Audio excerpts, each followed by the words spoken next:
छात्रा आप सभी के समक्ष तिरंगे की कहानी पर अपने विचार प्रस्तुत करने जा रही हूँ। राष्ट्रीय ध्वज स्वतंत्रता के लिए भारत की लंबी लड़ाई व राष्ट्रीय खजाना का प्रतिनिधित्व करता है। यह स्वतंत्र भारत के गणतंत्र का प्रतीक है। देश आजाद होने के कुछ दिन पूर्व 22 जुलाई 1947 को स्वतंत्र भारत के संविधान को लेकर एक सभा आयोजित की गई थी, जहां पर पहली बार राष्ट्रीय ध्वज तिरंगा को सबके सामने प्रस्तुत किया गया। इसके बाद 15 अगस्त 1947 से 26 जनवरी 1950 तक राष्ट्रीय ध्वज को भारत के अधिराज्य के रूप में प्रस्तुत किया गया। 1950 में संविधान लागू होने पर इसे स्वतंत्र गणतंत्र का राष्ट्रीय ध्वज घोषित किया गया, जिसे पिंगली वैज्ञानिक द्वारा बनाया गया था। भारत के राष्ट्रीय ध्वज का इतिहास आजादी से पहले से जुड़ा हुआ है।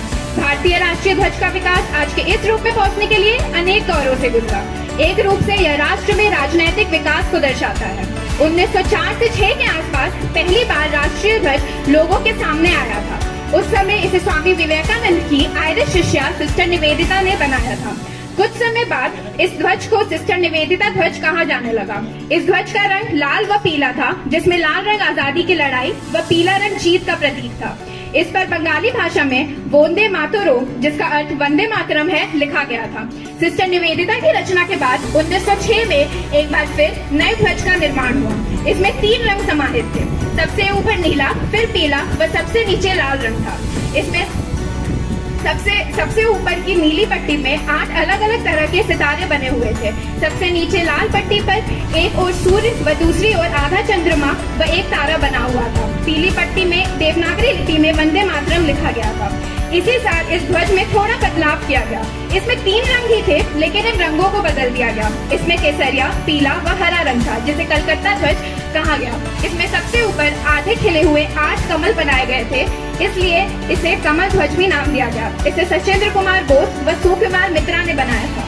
इस ध्वज को 7 अगस्त 1906 में कलकत्ता के पारसी बागन चौराहे पर सुरेंद्र नाथ बनर्जी द्वारा फहराया गया था। उस समय बंगाल का विभाजन हुआ था, उसी के विरोध में ये प्रदर्शन किया गया था। वर्ष 1931 ध्वज के इतिहास में एक यादगार वर्ष है। तिरंगे ध्वज को हमारे राष्ट्रीय ध्वज के रूप में अपनाने के लिए एक प्रस्ताव पारित किया गया था। यह ध्वज, जो वर्तमान स्वरूप का पूर्वज है, केसरिया, सफेद और मध्य में गांधी जी के चलते हुए चरखे के साथ था। 1947 में जब देश आजाद हुआ, तब देश के प्रथम राष्ट्रपति व कमेटी प्रमुख राजेंद्र प्रसाद जी ने राष्ट्रीय ध्वज के बारे में बात करने के लिए एक सभा बुलाई थी। वहाँ सबने एक मत होकर कांग्रेस से उनका ध्वज लेने की बात मानी। 1931 में बनाए गए उस ध्वज में बदलाव के साथ उसे अपनाया गया।